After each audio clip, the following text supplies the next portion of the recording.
পাকিস্তানের গণপরিষদ প্রথম গণপরিষদ হয় 1947 থেকে 54 সাল। গণপরিষদের আদেশ জারি করেন লর্ড মাউন্টব্যাটেন। অস্থায়ী সভাপতি ছিলেন যোগেন্দ্রনাথ মন্ডল। দ্বিতীয় গণপরিষদ হয় 1955 থেকে 56। গণপরিষদের আদেশ জারি করেন মালিক গোলাম মোহাম্মদ। আইনমন্ত্রী ছিলেন হোসেন শহীদ সোহরাওয়ার্দী। সংবিধান কার্যকর হয় 23 মার্চ 1956 সালে। অনুচ্ছেদ সংখ্যা ছিল 234। পাকিস্তান শাসনতন্ত্র বিলটি পরিচিত পাকিস্তান ইসলামী প্রজাতন্ত্র বিল নামে। পাকিস্তানের সংবিধান প্রণয়নে বিশিষ্ট ভূমিকা পালন করে হোসেন শহীদ সোহরাওয়ার্দী।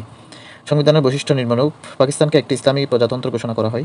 পাকিস্তান হবে একটি যুক্তরাষ্ট্র এবং কেন্দ্রীয় সরকার ও প্রাদেশিক সরকারের মধ্যে ক্ষমতা বণ্টন করে দেওয়া হয়।